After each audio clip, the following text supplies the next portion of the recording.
beaucoup d'entreprendre. Mais il y a une opportunité en or que pas mal de gens ignorent. L'élevage de canards. Oui, des canards. Alors oublions le poulet un instant. On va décortiquer ensemble comment cette activité, si elle est bien gérée, peut devenir une source de revenus vraiment sérieuse.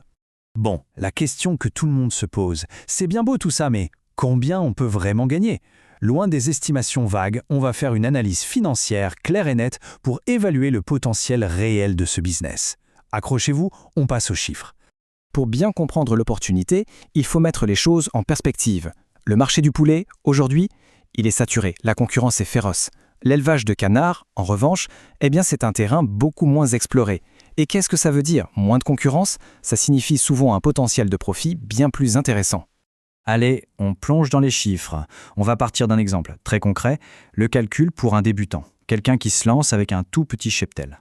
Le tout premier investissement, bien sûr, c'est l'achat des canetons. Si on part sur une base de 20 petites bêtes, à environ 1500 francs CFA l'unité, hop, ça nous fait un coût de départ de 30 000 francs CFA. Vient ensuite la dépense principale, le nerf de la guerre, la nourriture. Pour les faire grandir correctement pendant 2 à 3 mois, il faut prévoir un budget d'environ 40 000 francs CFA. C'est vraiment le plus gros poste de coût au démarrage. Et attention, il ne faut surtout pas oublier les frais annexes. L'eau, les quelques soins de base, un abri même simple, tout ça a un coût. On peut l'estimer à peu près à 10 000 francs CFA. Alors, si on additionne tout ça, l'investissement de départ pour se lancer avec nos 20 canards s'élève au total à 80 000 francs CFA. Voilà, c'est une somme concrète, tangible pour commencer l'aventure. Faisons maintenant le calcul final. Pour un investissement de 80 000, la vente des 20 canards à 5 000 francs CFA pièce rapporte 100 000. On déduit l'investissement et il nous reste un bénéfice net de 20 000 francs CFA. C'est un bon début, non? Mais ce n'est que le début. Et c'est là que tout bascule. Ce premier bénéfice, en réalité, c'est juste la preuve que le concept fonctionne. Mais pour transformer ce petit test en une véritable machine à cash, il faut penser plus grand. Il faut une stratégie. Voyons maintenant comment mettre en place cette stratégie de croissance. C'est vraiment là qu'un simple essai se transforme en un vrai business rentable.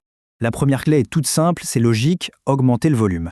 Passer de 20 canards à 50 ou même à 100, ça ne fait pas comme multiplier les revenus, non, ça transforme complètement la nature de l'activité. Regardez un peu l'effet d'échelle, c'est impressionnant. En passant de 20 à 100 canards, le travail, lui, n'est pas multiplié par 5. Par contre, le bénéfice, lui, il explose littéralement. On peut facilement viser plus de 100 000 francs CFA de profit par cycle. Bien sûr, la question arrive tout de suite. Mais comment on finance 100 canards? Ça se coûte cher. Et c'est vrai, sauf si on s'attaque au plus gros poste de dépense, la nourriture. L'astuce, elle est là. Il faut utiliser des alternatives locales et bien moins chères que l'aliment industriel. Les restes de cuisine, le riz cassé, le son de mil, les déchets de poisson. Avec ces ressources, il est tout à fait possible de diviser les coûts d'alimentation par 2, voire plus. Et là, ça change tout. Ah, attention, voici une erreur classique qui coûte très cher à beaucoup de débutants. Se précipiter au marché pour vendre en gros, c'est la quasi-certitude d'accepter le prix le plus bas et de laisser une grosse partie de son profit aux intermédiaires. La solution, c'est de vendre intelligemment, de créer son propre circuit de vente. On peut vendre directement aux voisins, aux restaurants du coin, ou même cibler les événements comme les mariages et les baptêmes. C'est le meilleur moyen de contourner les intermédiaires et de garder 100% de la marge pour soi. Ok, une fois que ces bases sont bien maîtrisées, on peut passer au niveau supérieur. On entre dans des techniques qui peuvent littéralement faire exploser la rentabilité. Là, on parle d'un changement radical de perspective. Au lieu de voir l'achat de canetons comme un coût qui revient sans cesse, il faut le transformer en un centre de profit. Comment? En gardant quelques femelles pour la reproduction, on produit ses propres canetons. Le coût disparaît et on peut même en vendre. L'autre tactique de pro, c'est le timing. Au Sénégal, tout le monde sait que les prix grimpent en flèche pendant les grandes fêtes comme la Tabaski ou le Ramadan. Vendre un canard 7 000 francs CFA au lieu de 5 000, ça change complètement la marge finale. Pour finir, un avertissement crucial. On peut avoir la meilleure stratégie du monde, mais elle peut être complètement ruinée par des erreurs toutes bêtes, des erreurs qui coûtent de l'argent. Une mauvaise hygiène, par exemple, peut entraîner des maladies et décimer un troupeau. La surpopulation, ça stresse les animaux et ralentit leur croissance. Une mauvaise alimentation, pareil. Et bien sûr, vendre dans la précipitation, c'est tout simplement brader des mois de travail. Chacune de ces erreurs fait perdre de l'argent.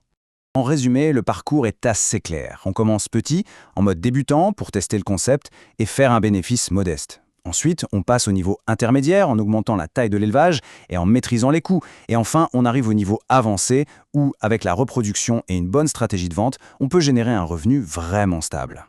Finalement, le véritable point à retenir, le plus important, c'est celui-là. Le succès ne vient pas du fait d'élever des canards, il vient de la capacité à gérer une véritable petite entreprise de manière stratégique. La question finale est donc une invitation à la réflexion. Est-ce qu'on se voit juste élever quelques canards comme un passe-temps, ou est-ce qu'on est prêt à passer à l'étape supérieure et à construire un business rentable ? C'est la stratégie qui fera toute la différence.